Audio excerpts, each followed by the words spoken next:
Cover me, my Lord. Cover me. Cover me, Messiah. Cover me, Ebenezer. Cover me under your shelter, under your shelter. Oh, cover me. Oh, cover me, my Lord. Oh, cover me, my Lord. Oh, cover me, my Lord. Under your shelter. Oh, cover me, my Lord. Oh, cover me, my Lord. Cover me, my Lord. Under your shelter.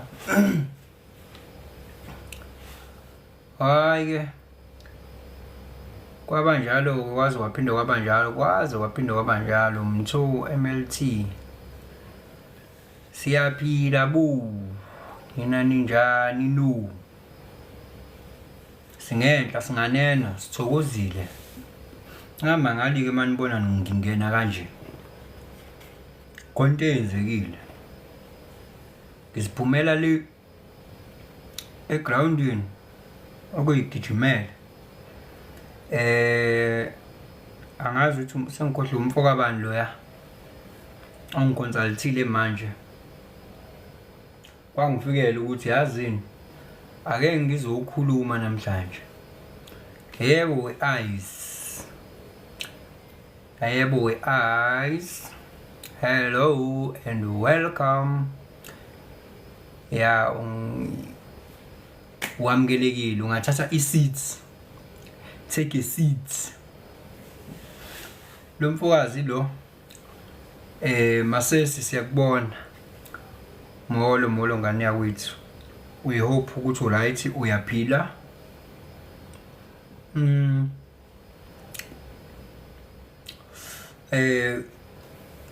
ucela to send something ngikuchazele yona when I get time.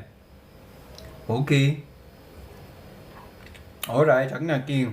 Hayi ke hlala phansi impela ngane yakwethu, hayi ke ulalele ukunona nokunotha kwalenkulumo enohlonze esizoyithula lapha phambi kwenu. Namhlanje ke can I be someone ovele akhulume nje ngesizulu nje. Ngizokhuluma ngesizulu nje.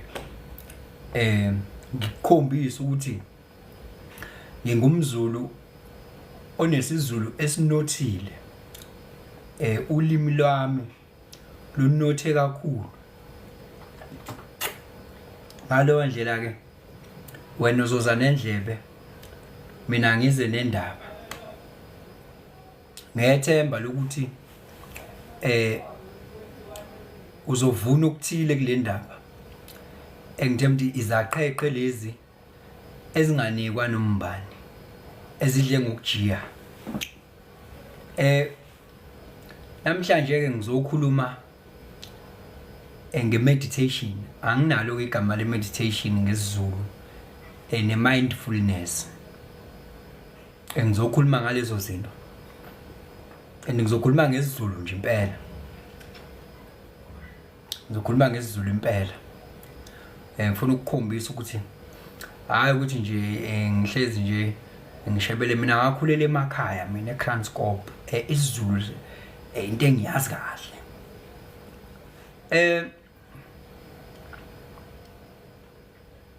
Into ke khona ke la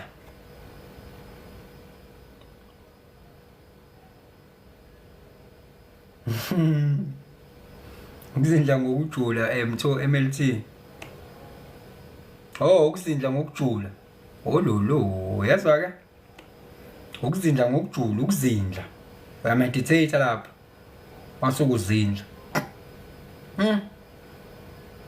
hayi laze lalo kunjana-ke kuthiwa igama elinjani leli, kuthiwa igama bathi limbaxa ngoba phela ukuzinja futhi kwenye context kusho enye into. Ikona nje le information kumina yafika ngesingisi. Ngikwazi ukuyideliver kahle nami nangesingisi, ngiyayisholo nje manje ngizokhuluma ngesiZulu. Ngithi yezwa nje bathi ama-chakras ithunya ikamenzi, bathi meditation ukuzindla, yabo yonke-ke lento ibifihlelweni sonke lesikhathi.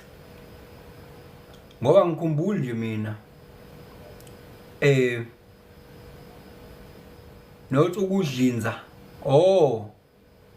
not ukudlinza ukuzindla, not ukudlinza ukuzindla, uyazindla imidlinzo hayi ngiyakuchazela-ke wena yeza-ke manje umtho point of correction lapha, hayi ukudlinza ukuzindla. Hayi ngiyavuma mtho, hayi ngathi wena impela la onesizulu esinothile. Mina-ke yafika kimi-ke le information yafika nje nguJuju nje ngolimi lodlebe ikhanya ilanga, futhi ngizwa kahle ngalo African spirituality namagama akhona. Amagama lawo eniwashoyo la mtho no eyes, lamagama kona amagama mina lo ngakhula nje, lawo magama kona amagama engihlangana nawo anyhow anyway ajwayelekile lawo eniwashoyo. Nane nona ngokukhuluma ngento ekuthiwa ithunya ikamenzi, lonto leyo ngizwa manje mina ukuthi ama-chakras izithunya zikamenzi, imidumo, ama-vibrations, imidumo, yonke lo ma-terminology, lezo zinto lezo uyabona ukuthi lezi zinto njengoba zinamagama azo la kwaZulu nazo kusho ukuthi vele into ebezikhona pho manje kungani bekade kuthulekile kanje, kungeyona into ephambi kwabantu kanje, akuyona into ephambi kwabantu le. It's only now la ngizwa khona ukuthi abantu bayazi ukuthi khona into ekuthiwa imidumo. Yabona nje umuthi yini imidumo, ukhuluma nomuntu nje omdala naye akazi ukuthi yini imidumo, ukhuluma nje ne-80s, ukhuluma nje ne-70s, alazi imidumo ngoba nanti i-contextual okusho ukuthi i-language lento bezifihliwe kahle, lento bezifihliwe. Into ezikhulunywayo ilezi ezinjani, angeke ngisho ukuthi ezi-useless, kodwa ngizothi izinto ezingazona izaqheqhe ezijulile ngempilo, yilezi zinto eziweak nje, eziweak kunezinto esizikhulumayo on a daily basis, kodwa ezingajulile ngaleyo ndlela. Kunezinto ezijulile esikhuluma ngazo la ka-spirituality ezijulile, yezwa. Mase sikhuluma ngabo third eye, mina indaba ka-third eye mina ngiqala ukuyazi mase sesikhuluma ngo-2022, ngibe ngimnganani sengisebenza sengazi ukuthi khona into ekuthiwa i-third eye, sengisebenza mangazi lonto. Okay, mhlawumbe ngokwegama lesiZulu futhi bazothi zonke lezi zinto zinamagama azo, o-third eye, mina ngazi o-Ida no-Phinga la, lento sengiyithatha ngokwesiHindu, kodwa kwaZulu mina ngizazi lezi zinto. KwaZulu mina ngizazi lezi zinto. KwaZulu nje mina ngazi inkinga ukuthi sizokhala ngokuthi imali ayikho, ngazi ukuthi kaZulu imali ayikho, kunzima ukuba indoda ikhalela ngapha. Iyona mfundiso lezo mina kaZulu engiyitholile, yabo. Indoda ikhalela ngaphakathi, yine konje intombi ayidlule endleleni, nezisho-ke izakake indle egagi iyanetha, ngiyakubona-ke izakake, ngiyakubona lokho, kodwa lokhu nje mina engikhule ngakho ukuthi ngikubambe yilezo zinto lezo ekuyizimfundiso nama-beliefs, yabo, ebekumele ngakhele phezu kwawo ukuthi indoda ayikhali, intombi ayidlulwe endleleni, mfana kunzima ukuba indoda. amandla endoda awapheli ungezwa ngumfazi yabo ngaqhathwa mina yabo umfana wakomunye umuzi yabo ngikhule ngazi lezo zinto nje nenhlonipho ukuthi ibayile ijongo nale inhlonipho ayikho specific ukuthi sihlonipha kanjani ayikho specific nayo le inhlonipho kuthiwa nje kodwa ijongo liyahlonipha ijongo alidli phakathi kwabantu libukwa abantu ijongo inhlonipho leyo yabo khona okunye kokujulile ke mhlawumbe umuntu angazange atshelwe kona njengokuthi ungabili inungu uhambe uyovula isibaya samanye amadoda wena ungabili inungu bese ungena ngempela laphana entombazaneni uyayibreaka ngempela ubunungu loyo yabo bekuthiwa konke ekuthiwa ukusoma imfundiso lezo ke ezakaZulu besiphathelene nokuziphatha yabo kodwa uma sasiza kwispirituality leyo nto leyo ngiyayibona leyo nto leyo lokho ukuyiphatha lokho kuphathelene nokuyiphatha komuntu la mase sesikhuluma ngespirituality ke mina kaZulu amagama engiwaziyo ngespirituality nje ngazi ukuthi kunento ekuthiwa amagobongo yabo amagobongo umndiki umndawe amanono ngichaza amagama nje engiwaziyo lawuzi hayi nanokuthi engiwazi ingcazelo zakhona noma engazi in details ngawo engiye ngweza ukuthi okay this relates to some sort of spirituality yabo amanono yini isithunywa amadluzi amathongo ukuthwasa yabo isangoma yini konje abalozi ngiyazi ukuthi lawo ma-terms lawo those are spiritual terms kaZulu yabo those are spiritual terms but ngokwazi kwami ke hayi othi ngizwe ukuthi uthini umtho that yiso lokuqala uyabona ukuthi ngesingisi kuphambanisiwe ngithi yezwa so uyabona mina mase ngithi ngibuyile emuva ngespirituality ngisibamba ngesizulu ngiqala phansi ayi sengingashonelwa ilanga manje yabo sengibambe lokho engikwaziyo mina yabo ngibambe lokho engikwaziyo ngoba ikona ilanguage bafethu ilanguage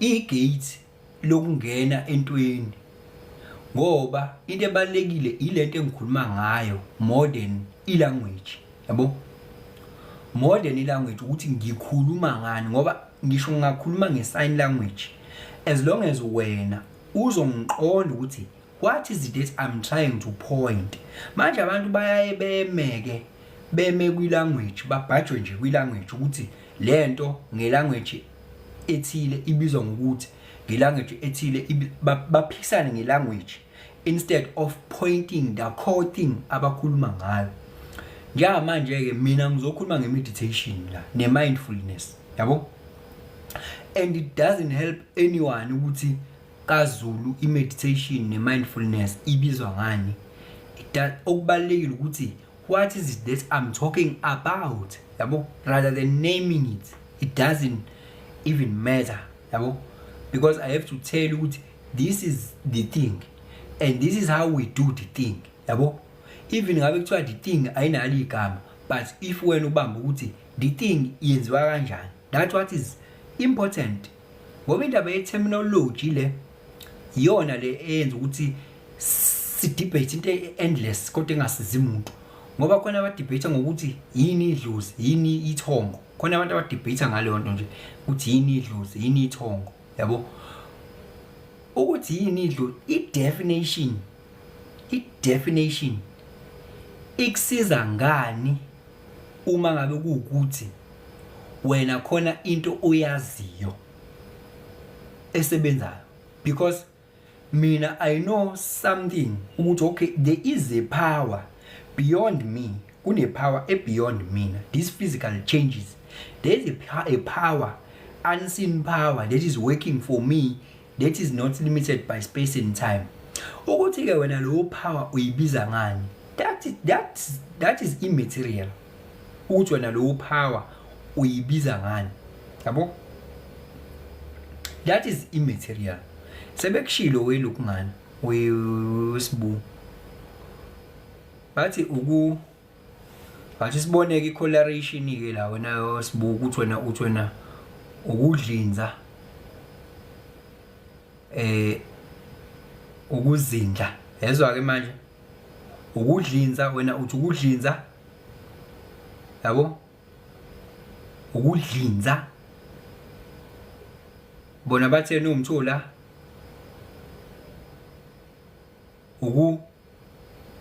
Ukuzindla. Ayizabona ukuthi iyaphambana iyagejana indaba yani manje. So angithi yabona nobabili niyayazi lento. In fact nobathathu ngoba no eyes naye uyicommentile le ndaba. Niyayazi nonke lento ukuthi yini. Niyayazi. Kodwa manje senibhajwe gateini ukuthi sizoyibiza ngokuthini. Yini ebalekile ukuthi lento siyibiza ngokuthini nokuthi siyazi yona qobo into. Yabo? Into ebalekile ukuthi siyazi yona into qobo. Okunokuthi siyibiza ngani, because you have to explain it to me. You have to explain it to me ukuthi yini leyo. Yabo? Rather than ukuthi how to do it. Yabo? Yabo ulimi lwegodi. Okay?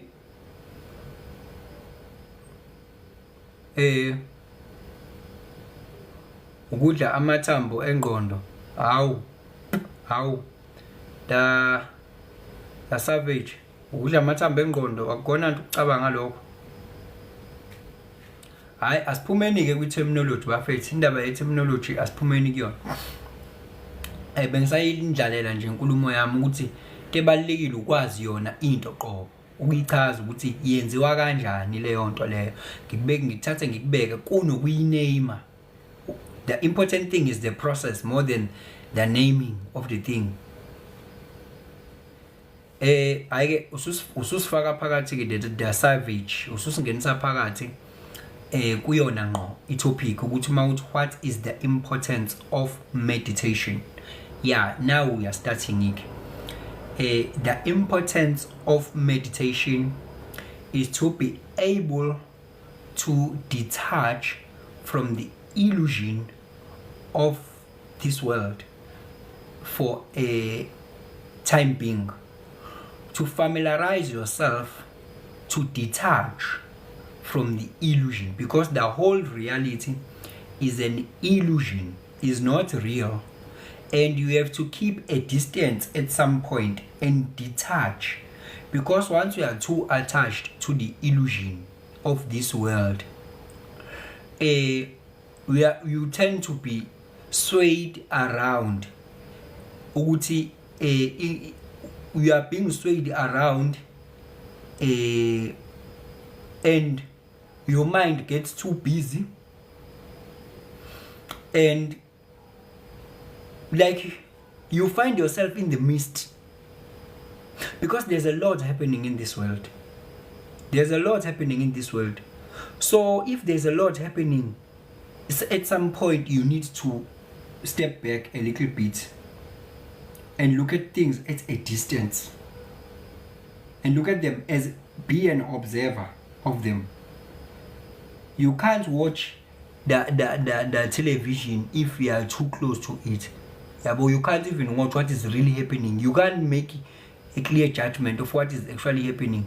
You really have to distance yourself at some point and look at it at a distance. That is where things will make sense now.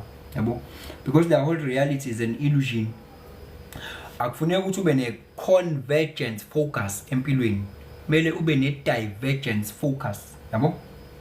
So kahle in meditation one, there are so many benefits, or there are so many importance of doing the meditation.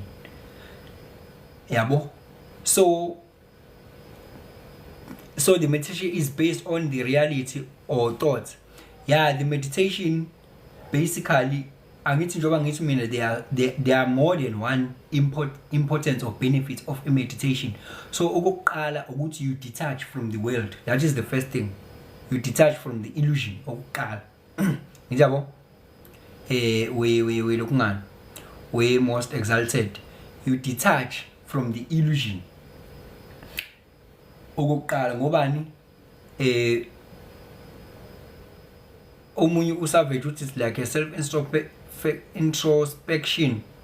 Uthi ke manje khona ngizokwazi ukuhamba nani kahle. Uthi ama comment ngiwabeke la ezantsi. Khona ngizokwazi ukuthi nginga multitask, ngenza into eyodwa ngesikhathi, because nakho multitask akufuneki vele. It's not good for your mind. Yabo. So basically, if you are talking about the meditation, one is for detachment from the reality. Yabo? Reverting back to your true self.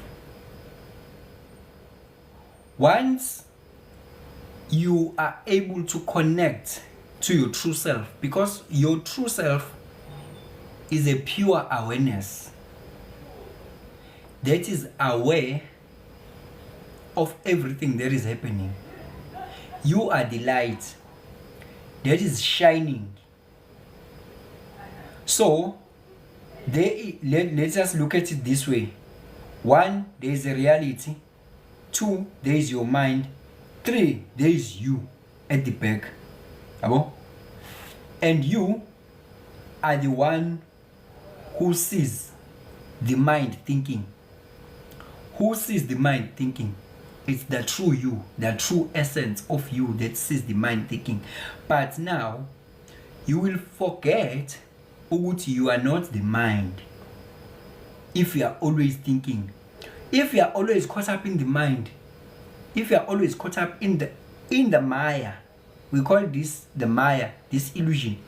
If you are always caught up in the Maya, the thinking, the problems, you are caught up. The validations. I'm not worthy. I'm foolish, or I am clever. I am this. The I am. The I am is mentally created. This I am is a mental created thing, and that's not the true essence of who you are. So it lies. That's not the true essence of who you are. It's a mental story. Ukuthi, this is me, I am this, I am that. The whole story that is being told by your mind is not true, but you decide to take it as true. So now you really need to distance at some point and leave your mind, reverting back to the observer. Reverting back to the observer, because you are not the mind. You are what that sees the mind thinking. And you decide to believe the mind as it thinks. So, if you don't do the meditation, you won't get that chance of understanding that I am not what the mind says I am. This is everything that the mind is saying. Most of the time, it is not true. It is a mental constructed story or thing that you've been told over and over again, and it's up to you to believe these stories, all of them. It's up to you to believe them, and if you believe them, they will dictate the way you do things. So if you meditate, you are claiming back your powers of being an observer. You are claiming back your powers of being an observer, not be swayed around by your mind. Your mind is telling this and then you believe it. Your mind is telling this and then you believe. Your mind is telling you to do this and then you are doing it. Your mind is driving you crazy without a license, because why? You are caught up with it.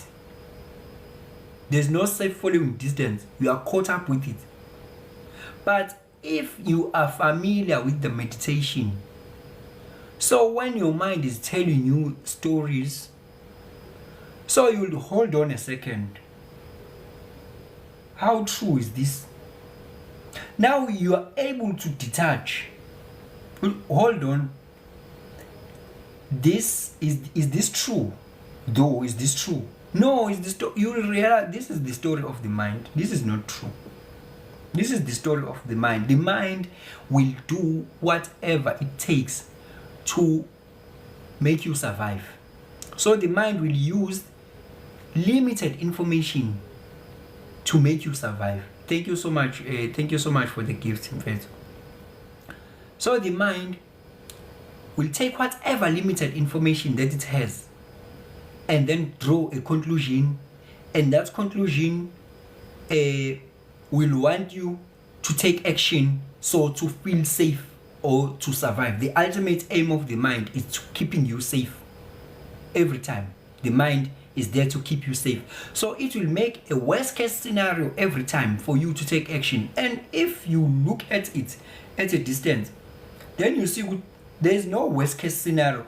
The mind will make things worse than they actually are. Yeah? Or the mind will make things more beautiful than they actually are, just for you to jump to them or to do something. How many times go there, it's gonna be awesome, and then if you get there, it's not as awesome as your mind told you. It's not as awesome. How many times your mind telling you, once you buy a car, you're gonna be the happiest person ever in this world, and if you buy the car, you see that this was vain. It's not as big and exciting as I thought. Yes, it's exciting for a time being, but after some time, I'm used to this. I'm used to the car. It's not as big as the mind thought. The mind is exaggerating things. So if you do the meditation, you won't be swayed around by your mind. At any given point in time, you'll be able to revert and tell your mind, you are claiming your powers. You are claiming your powers. No, mind, I am the one who control you. You are not the one who control me. So, uma ngabe ungayenzi meditation, uyohlezi ungenayo chance yokubuka izinto at a distance. Because your mind, you will always believe your mind, because you have never ever got a chance to look at your mind at a distance thinking, lento ke hambe lidele, how do we do this meditation? Yabo, sizofika lapho. But this world is an illusion created by the mind. Yabo, this world, this whole reality is an illusion created by the mind. It's a mental a projection and assimilation. That's it. That nothing else. And when you are not the mind, you really not the mind. Because when right now, if ungathi wena ngicela njengamanje ucabange ulwandle lugubha magagasi njengamanje, ngisicabanga ulwandle lugubha magagasi, awulicabanga. Lubuke lolu lwandle engqondweni yakho, uyalibona liyawagubha la magagasi. Awesome stuff. Awucabangeke manje i-robot likhanyise u-green light wodwa, wonke la amanye ecishile u-red no orange. Cabanga i-robot likhanyise u-green light. Now you are thinking of the robot likhanyisa u-green light. Yabo, cabanga inkomo emnyama njengamanje, a black cow. there we have the picture of the black cow. So now, who is at the back controlling this mind to think all these things that I was mentioning? Who is at the back giving the directive?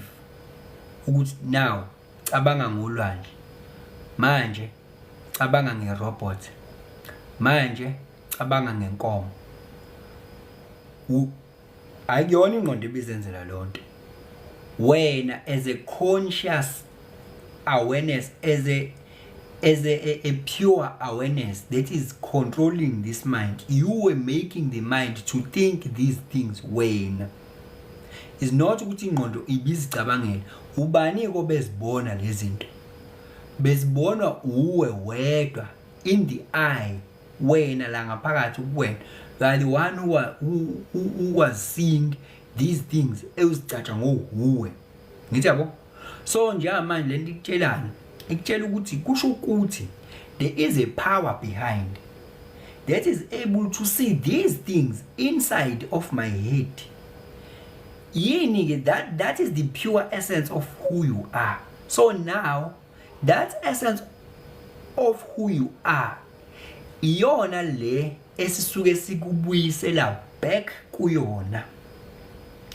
Lo essence ngeke ungitshele ukuthi injenganani, because njengamanje ngathi mina ngicela ukuthi ucabange cabanga ngeTheku, edrobheni eThekwini. Cabanga ngeCape Town mawuthi waye Cape Town. Cabanga, surely this essence of who you are is not limited by space and time. It can think anything, anywhere. So iyona kodwa lento iyona econtroller ingqondo ukuthi ayenzeni njengamanje. Kodwa manje iphutha elenzekalayo ile lokuthi naku nje lento la ngiyibuke kanje. Sithi kanje, ingqondo le ilento engikhuluma ngayo le. Yabo, lento engikhuluma ngayo le. Lento engikhuluma ngayo ewuwe ngqo, ewuwe, ilento ewuwe ke leyo. Ewena ngqo. Iyona ibuka imicabango eyenzeka la. Yona ila at the back. Ibuka imicabango. Manje if lento, the essence of who you are, this that is observing the mind thinking, yona caught up with the mind like this. Ingqondo le izotshela lento ukuthi wena we are this, wena we are that.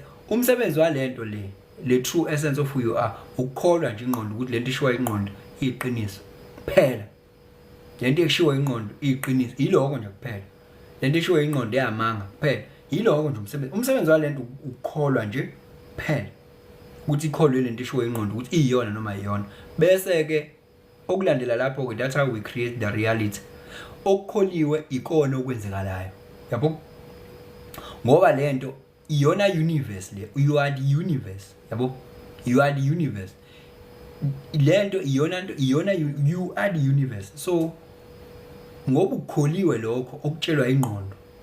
So ke iyona nto ke ezokwenzeka ke leyo ngobani lento le universe once yakholwa ilento ishiwo ingqondo iyenza sure ukuthi lento iya manifesta ibonwe ibe khona physically ke manje emhlabeni ngobani iqale yona ikholwe lento le eshiwo ingqondo ikholwe bese yona ngoba universe iwona God, you are God, bese ilethe into manifestation. So iphutha ke elenzekalayo ukuthi wena ukholwe ile ngqondo le kuzona zonke izinto ezishoyo bese ungabuki uthi hold on ubuyele ube observe like yazi lento ifana nokuthi ubuka iTV. If you are watching your mind, if I'm saying you are going to detach from your mind, you are watching your mind like a television. Ngisazongena la ekutheni how do you do the meditation? You are watching your mind like a television. Actually, when you meditate, you are going to make your mind stop thinking. You are not going to make your mind stop thinking. Your mind will populate thoughts futhi ayikhethi ingqondo yakho ukuthi populate amapha ama-thought. Populate noma yiphi thought noma inini noma kanjani, and kunezinye izinto eziyi-triggerishayo, so iya-populate le ngqondo ama-thoughts. It's just populating. And wena okwakho akusikona ukuthi mayi-populate ama-thoughts wena uyi-associate nalawo ama-thoughts lawo. Ayibo, angithi kona lokhu phela kwenza ukuthi senze meditation.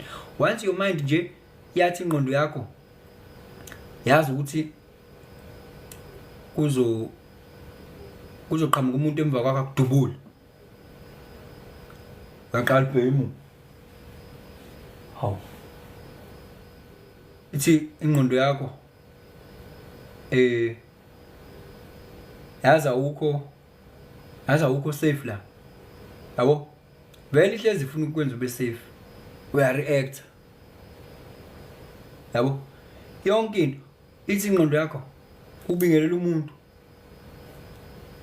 noma uthi sawubona, uyafika emsebenzini uyambingelela sawubona, ayithulele nje awuqhubeke ne-business of the day. Ithi ingqondo yakho hayi vele akakuthandi lo wena, yabo vele akakuthandi lo, hawu noma hayi vele ukuthi vele. Now there's a story that is going to come out. There's a story that is going to come up by this action. There's a story that is going to be populated in your mind, and the only thing that you can do, you as a conscious awareness, is to believe or not. And if you believe that story that the mind is telling you, we are going to act accordingly, and that is the manifestation that is going to play out. Even that person ubengeve ukuthi akakukhonzile, but because you have believed it, you will make it to manifest, because you are going to act according to what you believe, and what you believe is going to play out. Kuzo manifesta kona ukuthi ke uzothola wena ozokwenza leyo nto leyo. Mhlawumbe ubengakuzwanga, ubingelelile wangakuzwa, yes. Kodwa ke for mhlawumbe ukuthi usune preconceived idea vele wena oyitshelwe ingqondo yakho. Your mind is always telling you stories, so at some point you need to distance yourself. That is why we do meditations. That is why we do to keep a distance. You are not going to make your mind stop thinking, but you can stop reacting to what your mind is thinking. You can stop reacting, because once you react, you are creating the karma. We are creating the karma. Even whether the story that was being told was false or true, but you are going to create the karma. Yazi khona umunye umuntu othi yabo nje man, if you tell yourself okay, your mind is telling you ukuthi yazi ukuthi akukho safe ukuphila la eSouth Africa, akukho safe ukuphila la emhlabeni. Your mind is telling you that based on what you see when based on your reality, and then based on that reality, the reality very will reinforce a certain belief engqondweni yakho or thoughts. Izotriggerisha uhlobo lokucabanga oluthile reality. Bese uthi akukho safe ukuphila eSouth Africa noma akukho safe ukuphila nje. Oh, yini esho lokho? Ingqondo ithi akukho safe ukuphila. Akukho safe ukuphila. Oh, if kungekho safe ukuphila, the very same thoughts will come up with suggestions. The very same thought to make you safe will come up with, angithi it's for survival. Well, will come up, you need a gun. How about the gun? How about you going around carrying a knife? How about you getting some muti or it will suggest, I know the muti will not do it because isibongo sami vele is bad. How about you having the gun? No, I think I have to get the gun now. In the meantime, ngakasithola isibhamu pho yini ngizobe ngiphila nga. This thing is happening here. It's an internal dialogue. It's an internal, already you are caught up. In the meantime, in points of a while I don't have a gun. Okay, how about you maybe carrying a knife when you are when you go somewhere, yeah, I think the knife can do, because very the knife, it's the voice in your head. Now we have believed that it is not safe. We have believed that thoughts. Number two, now we are reacting. We are reacting now. And whether it's safe or not is not a question. A question is, you believed what your mind was telling you. That is it.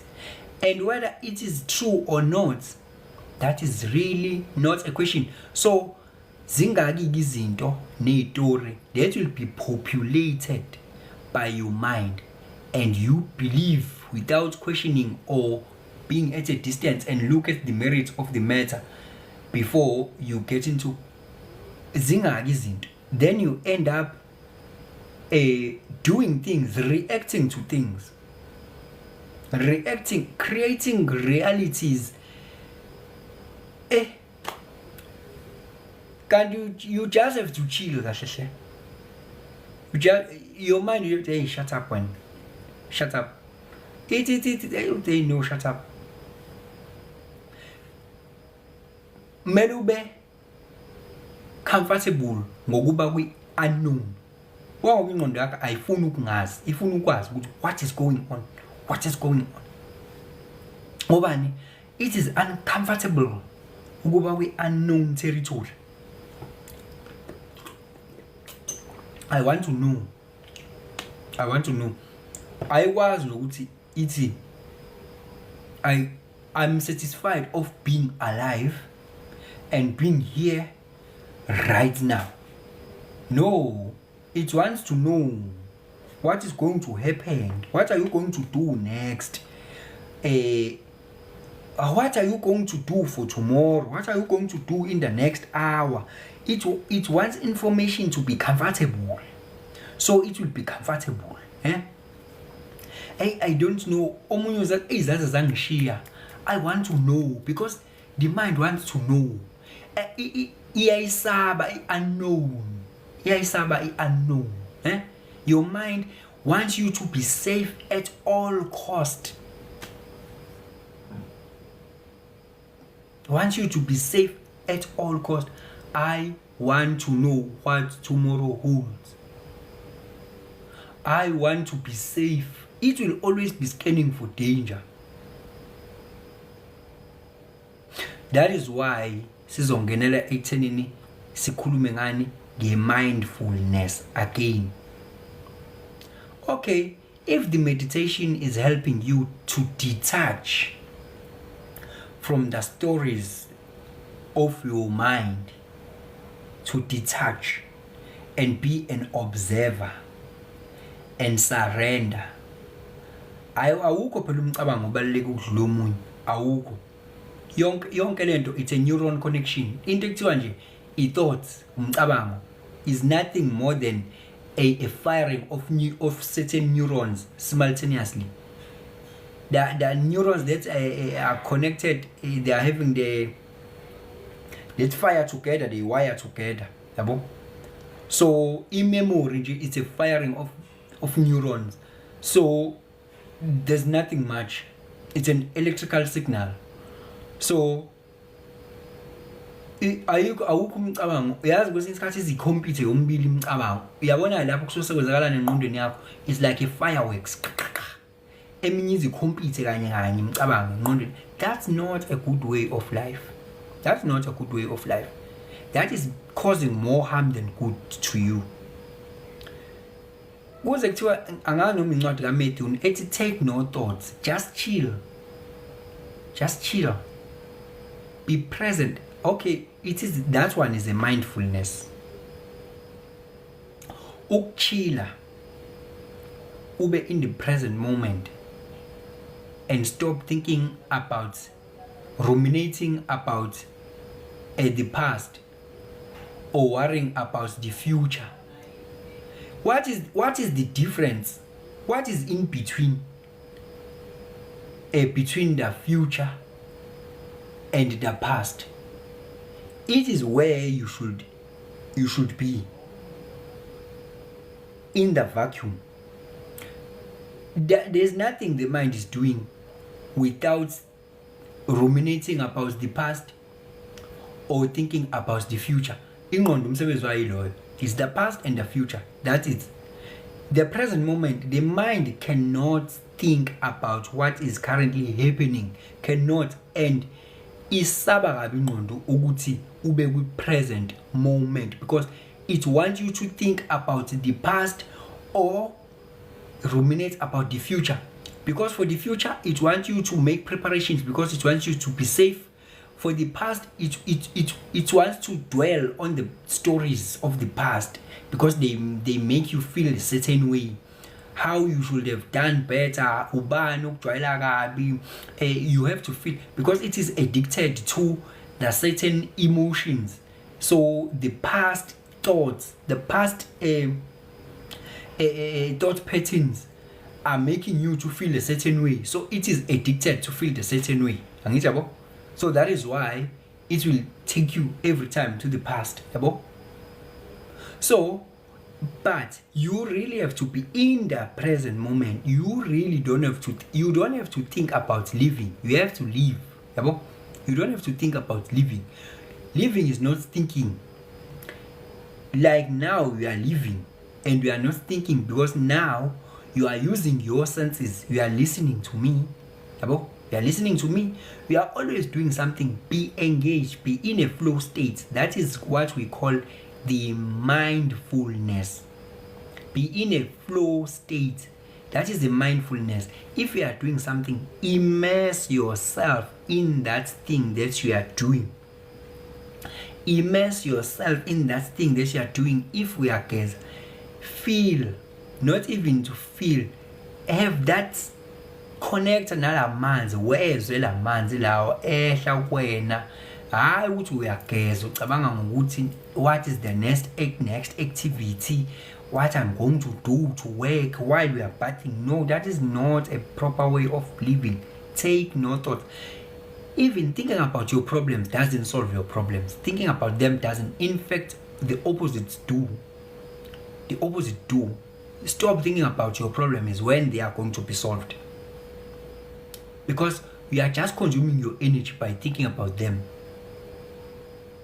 The word of God in the Bible says, take no thought. Ize ithi ucabanga ukuthi wena inyoni njengoba zehla zenyuka nje ubani obalekile wena nezinyoni. Ucabanga ukuthi izinyoni ziyazicabanga nje ukuthi kaze ngizolala ngidleni namhlanje. Ubani obalekile wena nezinyoni. Take no thought.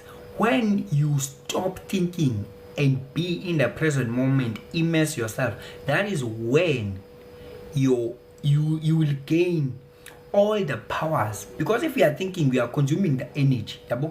So you will gain the powers. If you are doing something and you are thinking about something else, you are taking the energy from whatever you are doing.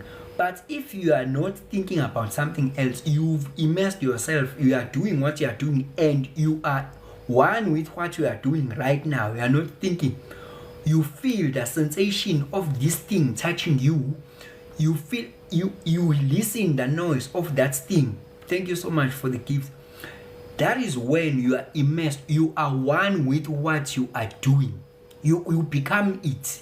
You just become it. You are not now the doer. The doer and what is being done are meshed in one. We are one with it. You're gonna enjoy what you are doing right now at this point in time. Because you are going to perfectize it. Because you are one with it. But thinking about your problems, it won't solve them. Just consume energy. And lento ethi uJona wayethunywe phi khona lo mbhemi lo owalala emkhunjini, walala lo mbhemi lo kwase kuba khona isiphepho esikhona, kwaba khona isiphepho esikhona. Lesiphepho lesi sasho ukumuka nabo, ulele lo mbhemi. Kwase ubheke ithalashishi, kwase kuthiwa akavuswe lo, wavuswa. Lo mbhemu ke bakukhuluma lokho abakukhuluma nawe, kodwa wasethi yena akakhishwe afakwe khona la emanzini, yabo, akakhishwe la emkhunjini ajijelwe khona la ulwandle, yabo, kuzoba right zonke izinto. Bamkhiphe lo mbhemu bamjijele olwandle. Uyazi ukuthi lento isho ukuthini? Lonto isho ukuthi njoba elele nje kusho ukulala komuntu. Umkhumbi urepresenta ini? Ingqondo, mind. This is an allegory. It's not a literal story or it's not something that you can take literal. It's allegories, it's symbolic. Umkhumbi urepresenta mind. Yes. Ukuthi yena ulele kusho ukuthi when you are sleeping, your mind is always caught up in the maya, in the illusion, and is always thinking isiphepho lesi nokuvunguza nokunyakaza komkhumbi kusho the business of the mind, the turmoil, the mental turmoil that you have, thinking about your problems, thinking about the future, thinking about the past. How am I have to succeed? Hey, my children, hey, my work, hey, my boss, hey, I have to buy this, I have to build. All these things that you are thinking about your life, that you want to take it in order. Yabo, yonke lento leyo uyicabangayo irepresentwa ukuvunguza kwalomkhumbi because you are sleeping. Mabemvusa bemphosa la emanzini. Lonto isymbolize ukuthi amanzi lawa babemphosa kuona asymbolize the infinite now. The infinite now. Kwenzekalani sebemphosile lapho? Wagwinywa yini ufish? Wamthatha ayombhalaka xa endaweni kwakumele ukuthi aye kuyona, wamgwinya ufish kuthiwa yini ubani 3 days and 3 nights. Wamgwinya ufish ngaphakathi ubanje umuntu ongagwinya ufish ahlala aphile lapha bese sithatha literal leso story. Ayikho literal lento, wayesuyombhala kaxa endaweni kumele ukuthi abe kuyona. Lento isho ukuthi uma ngabe wena usuku present moment in the now and you stop thinking, amanzi njoba le infinite ocean, not the infinite ocean, let me say this ocean represents the infinite now that you should not think, you should be in the present moment is infinite. Yabona ke amanzi ke representa lokho. Ilapho khona uzogwinywa ufish uyokubeka lapha kumele ukuthi ube khona.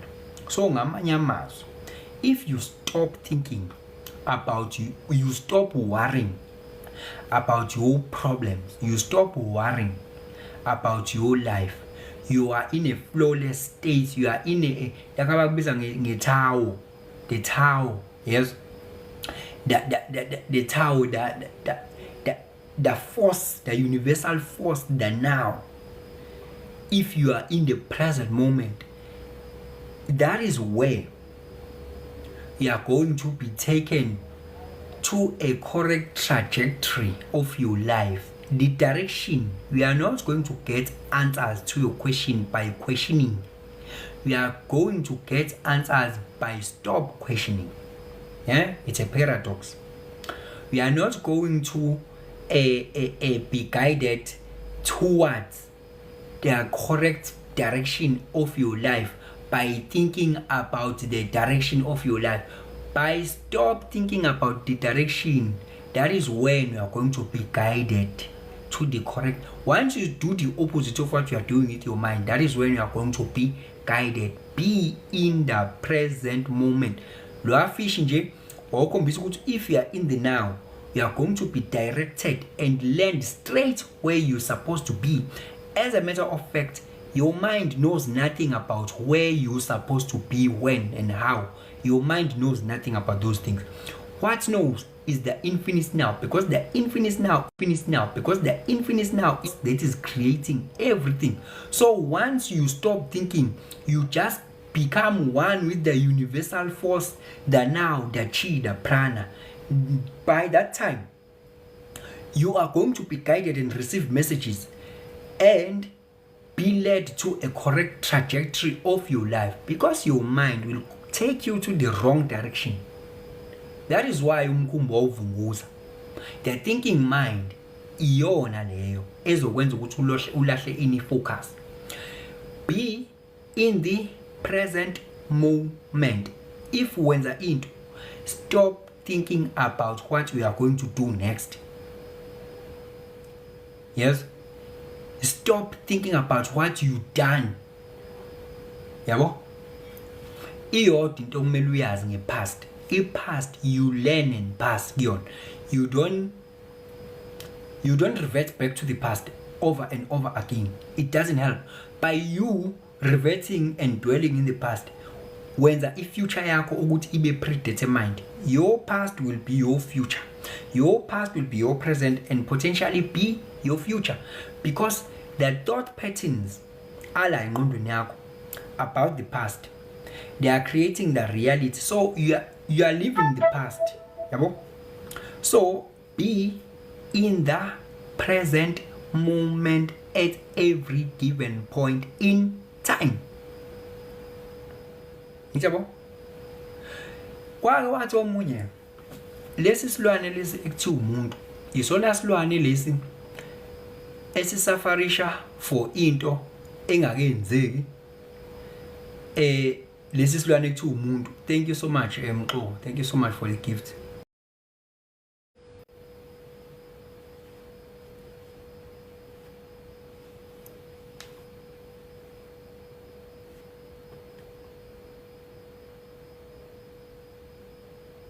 Hey, kwenzeke imanga ke la. We are talking serious stuffs, ne?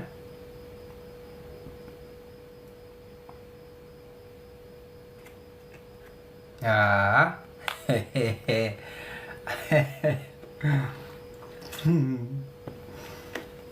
Ay. Ay. Ay, kwaisho lumala. Ay. Ay. Hayi, ngiyakutshela akaze mina ngiyibone into nje. Akaze ngiyibone into nje inhlobo sidalwa. Uyazi uzomangala mase ngikutshela into enzeke la.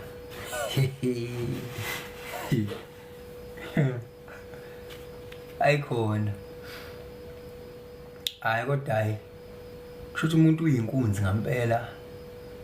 Uphazamisa ukusebenza kwabacindezeli. Phazamisa ukusebenza kwabacindezeli. Umuntu uyinkunzi ngempela madoda, uyinkunzi malanga. Uphazamisa ukusebenza kwabacindezeli. Uyazi into enzeke la.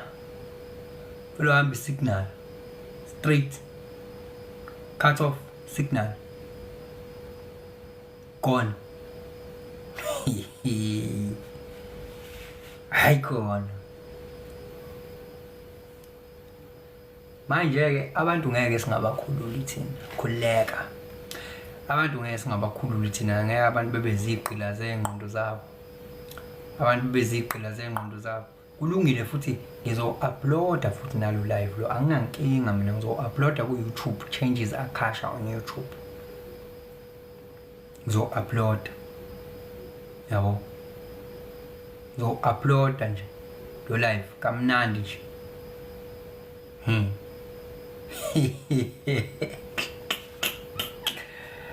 Hayi webutho. Hayi ngeke phela. Thina siyinkunzi malanga bafu. Amandla obumnyama ayahlulwa phela amandla okukhanya. As long as i-light lami ngingeze ukulicisha. Hayi khulileka bafu. Awu ngiyayiqala ke mina ukuyibona into enje. Ngiyayiqala. Kuvele nje kwajama isignal la. Kwayinya kwahamba ama network kuona omabili amakhadi. Kwenzeka into eningi la ngesikhathi esisodwa. So many things ngesikhathi esisodwa. Kodwa kusalayo, those people bazwile. Those people kade bekhona bazwile. And this live is also going to be uploaded on YouTube. It Changes Akasha on YouTube. So sengiyivala ke leli note ngoba mhlambe ngo9 kumele ukuthi ngiphume kumele ukuthi ngiphume ngo9 hayi mina nje ngithanda ukuthi ngiyivume yabona makungenzeki lutho ngempela hayi mase usuthinta izaqheqhe ngempela usuthinta izaqheqhe kuyaqala kube khona into ezinyakazayo kanje kujama ama signal ngiyazi ukuthi zike zenzeka izinto ngiphazamiseke kodwa hayi kanje yabo nje manje I was ready with everything manje kwezinye ikhathi sokukhona into engingayikhomba ngithi hayi mhlambe nami angenzanga kahle la ngingene online ngingene live kanti ama data mhlawumbe ngiwacheckanga esokuyikhona into loophole engayikhomba this time ayikho into loophole engayikhomba sinawo ngisho nogesi la asinankinga ye network signal asinankinga ndawo sinama data intararanta sinayo yonke into sine battery we have everything we have literally everything that has to make this life a success but let me wrap up before kushaya u9 process manje angithi ngivele sengiqalile ne process of how to do the meditation itself so I was already started with the process so now let me finish up with the process because at least I've touched the mindfulness I've touched it that you have to you don't have to think about the past and the future while you are doing something. Be present, feel the feel, listen to the noise of what you are doing, feel the feel, smell it, be one with what you are doing. Siphephe ukuthi balwa nathi kahle kahle uThevez laphana siyabonga bhuti hayi mfowethu ngiyakuchazela yazi angisabonanga ngisho ama comment abantu ukuthi abethini I've never seen them yabo angisabonanga ama comment and I wanted there were so many comments that were there mhlambe bekunanembuzo ebe serious ebekhona angisakhonanga ukuthi ngiyibone lo mbuzo but into emnandi ukuthi i-information ebengifuna ukuyidisseminator no-cascader ngicascadeile regardless these people control everything banamehlo nendlebe everywhere kunjalo mfowethu yeah okay well ke manje meditation ngishilo ngathi mina focusa kwi-point elilodwa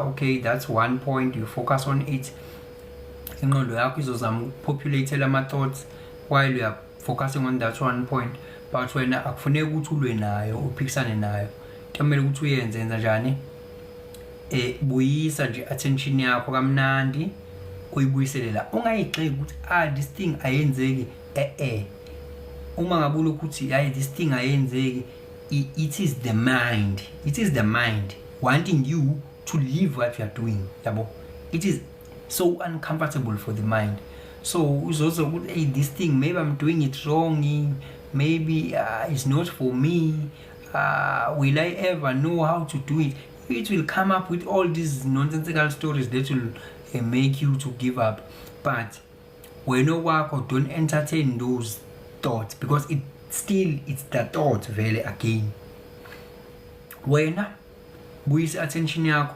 izozama ukuthi okay uthi kuthatha at least 15 minutes ukuthi ingqondo nje ibe fully committed to ibe under subject of your control kuleyo task osokuyenza 15 minutes but you will take lesser and lesser time as you go mhlawumbe ungaqala uthi wena I'll do the meditation for 5 minutes then you'll increase the time gradually yabo you'll increase the time gradually but you start with 5 minutes and until you are able maybe to do that in 5 minutes then you'll increase gradually but the thing is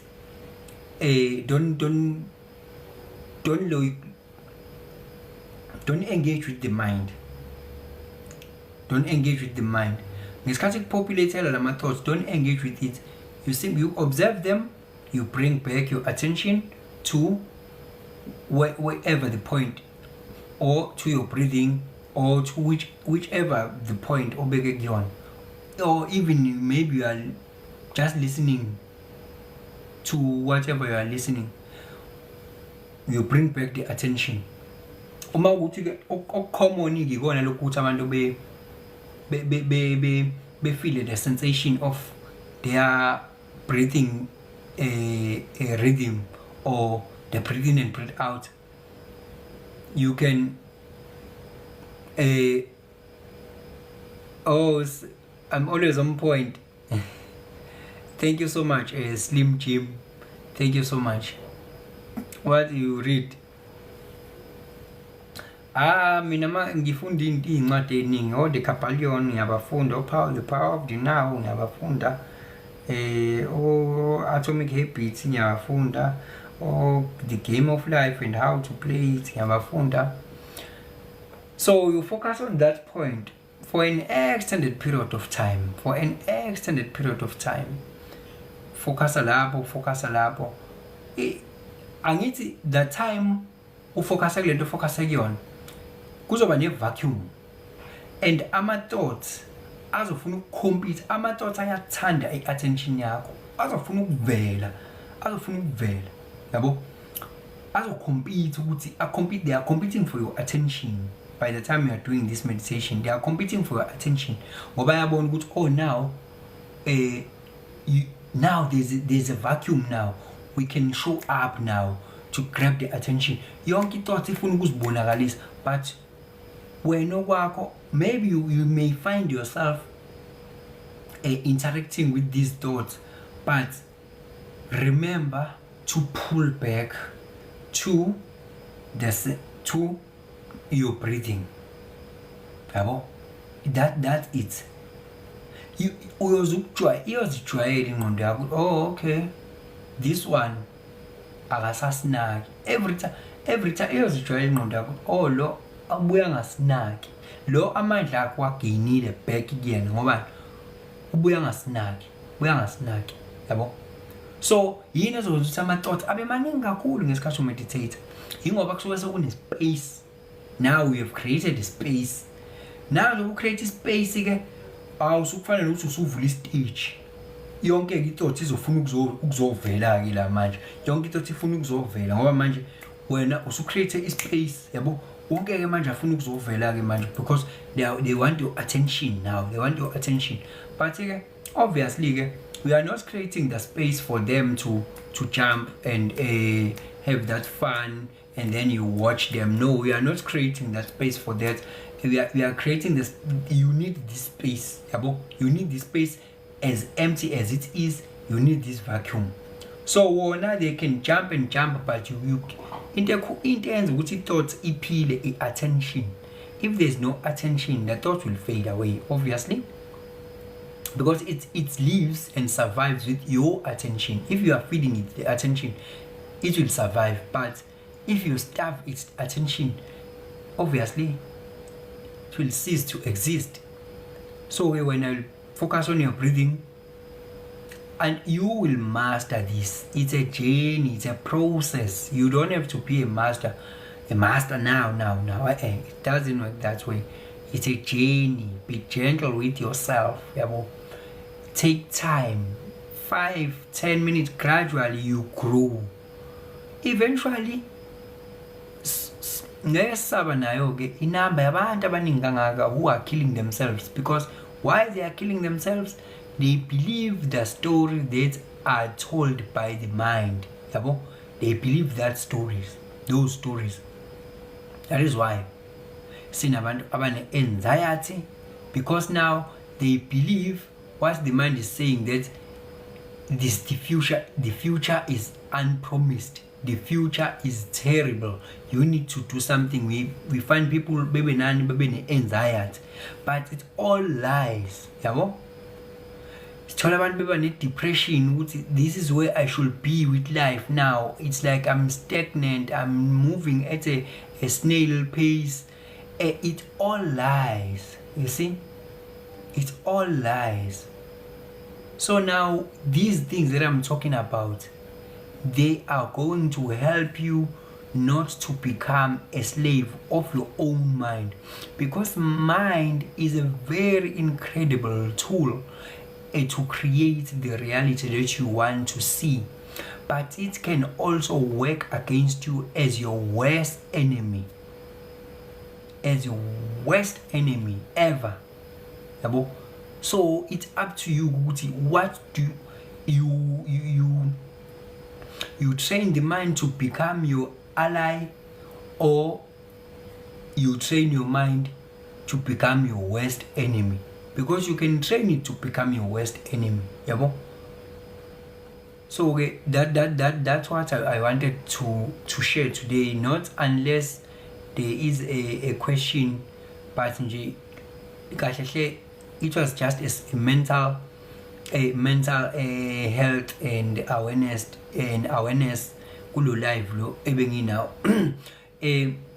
Kukhona omunye wangixoxela istory ngangasazi ngangilalele plento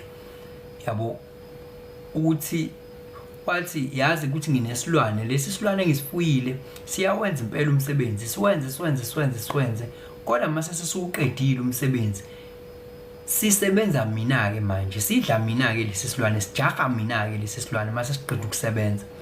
Ngenze njani ngalesi silwane? Wathi lona lalela ke wena, ngizoyi-attenda manje comment yakho, umbuzo wakho wem2. Wathi ke okay, lesi silwane lesi wena enza nje, tshala umhlanga lapha kwakho, tshala umhlanga. Lesi silwane lesi uma sesiqedile ukusebenza, ngoba uthi sisebenza wena sidla wena, tshala umhlanga. Mase siqedile ukusebenza usibeke emhlangeni, uthi asibalele amalunga lawa alomhlanga sishone phezulu, siphinde siwabale futhi lamalunga lawa sehle sishone ezantsi, siphinde siwabale futhi isinyuke sibheke phezulu, siphinde siwabale futhi sehle sibheke ezantsi. Senze njalo ke lesi silwane mase singasenawo umsebenzi esizokwenza, sizoyeka ukuthi sidle wena, sijahe wena. Wathi alright, ngenze kanjalo. Lento isho ukuthini ke manje? Isho ukuthi ke ingqondo yami uma ingasekho into engage kuyona ukuthi iyenze, ingqondo yami iyabuya ke izobhayitha mina back, ngoba izongitshela ukuthi how miserable I am, how worse things are going to play out, how bad I did something previously. Izobuya izobhayitha mina manje, le ngqondo. Ngobani? Ayisekho into ebhizi nayo njengamanje ukuthi iyenze, So manje kumele ngenze njani ke? Kusho ukuthi angitshala umhlanga, ibalela amalunga yehla. Kusho ukuthini lokho? Kusho ukuthi okay, uma ikwi-idle mood ingenzi lutho, ayilalele lo mphefumulo lo.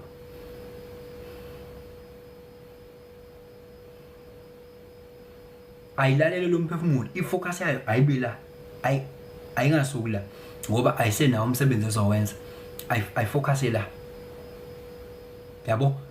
I feel the sensation yomphefumulo uphuma, ukushisa kwawo, I feel the sensation of umphefumulo ungena, ukubanda wawo, I feel that rise and fall of the stomach.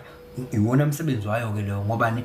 Ukuziyeka ukuthi njani izongicabangisa ukuthi how miserable I am, or angishoda kangakanani nezinto mina, noma bekumela ngabe ngikuphi manje nempilo, noma ubani abangangifuni kangakanani, noma ubani angimfuni. It starts telling you all these nonsensical stories in your head.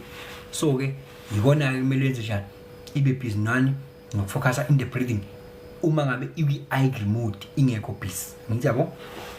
So uyisebenzisa uma ngabe kumele yenzeni, kube khona into eyicreateayo, the problem solving. Ingqondo inomsebenzi wayo wenzayo bese kuyaphela lapho, as a creative medium and the problem solving. Ngiyabo?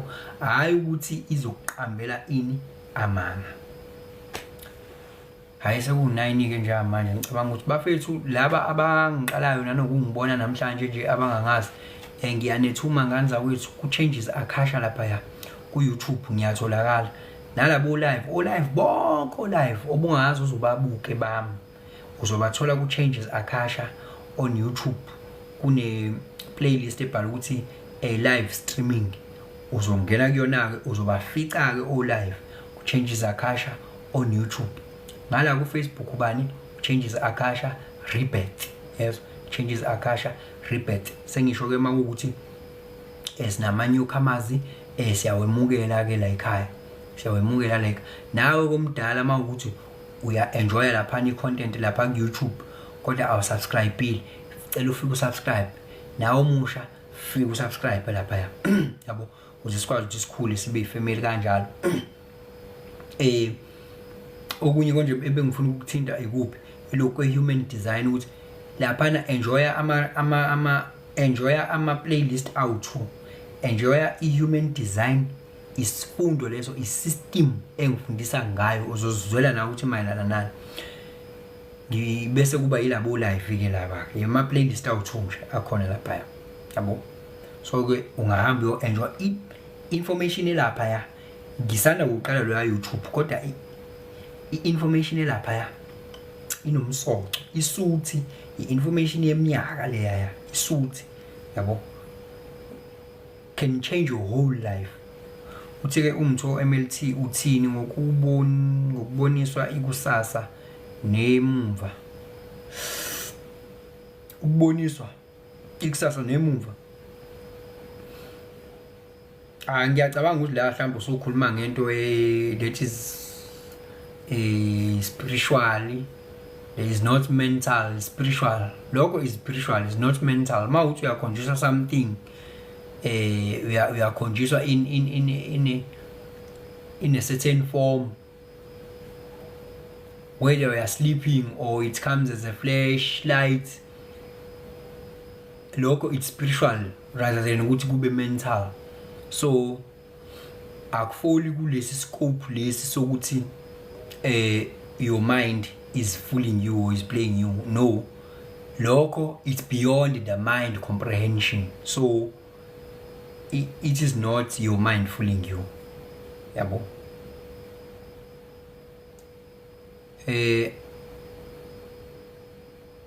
How we Zola Totole wazibhala wena la. Hey, uyahleka-ke laphana umthu. Sacela umpindele yo handle on YouTube. On YouTube Changes Akasha, the very same name le ekhona la ku TikTok, the very same name le, it Changes Akasha. It's the very same name engiyisebenzisayo futhi nalapha Changes Akasha. Iku Facebook ke la khona Changes Akasha Rebirth ekugcineni. Kodwa nje I'm simply Changes Akasha even there on YouTube. Ayike ulive wethu namhlanje uhlukane igaba ezimbili. Uhlukane izigaba ezimbili. Kunesiqephu A, kunesiqephu B. Ayike kanza kwethu ake ngithathe leli thuba ngibonge ngesikhathi sakho, ngibonge nje nalabo live, nalabo love. Yabona o-love balobezile la. Ngiyazi ukuthi nizothi njengamanje i-network i-mic yakho isithule Changes Akasha. Izobe ingathule, ngizobe ngiphinda lento ade ngisho ukuthi phela ngizobe ngirecorda, that is why kuzobe kuthule. Kodwa ngicela ningiphosele o-love, ngicela ningiphosele o-love. Sengiyahamba manje, tap the screen, ngicela ningiphosele o-love guysini. Ngiphosele o-love guysini.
yeah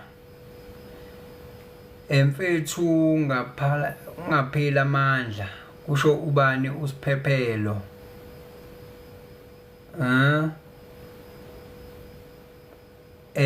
ngishilo nje weKT ngathi vele ngizothi we can't hear you how ngishilo ngathi mina nizosho njalo ukuthi shula ningizwanga ngisho ukuthi ngizonyama izocisha imic ngoba ngiyarecord ibuye. Okay, nevertheless, good night. Angeke ngiphela amandla weSiphephelo, khulileka ngana wethu. Siyabonga nje nonke ningaze ukuthi nithathe isikhathi senu nize nizolalela nje le ndoda la iloku ikhulumile waya how wentuthuko ekaMabiyela ncese mfethu uyazi ukuthi lo live ibuya manje okwesibili unqamukile ulive oqala njengoba ubona nje ungena nje mina sengiyaphuma nje manje ngoba I've been here for quite a long time. Kushuthi lo live usuyobamba nawe lapha na ku YouTube Changes Akasha on YouTube yabo. Please mfethu ungene sesiphuma ngempela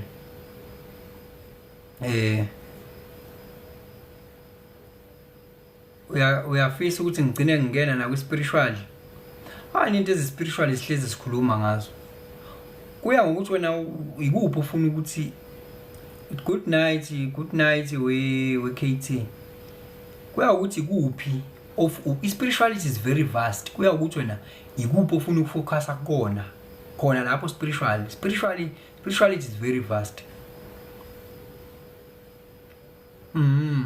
Hayi papa yini ke guysini ke papa yini ngizobonana mhla ibonana I think ebonana mhla ibonana hopefully izobonana ngo Saturday 7 PM la ekhaya.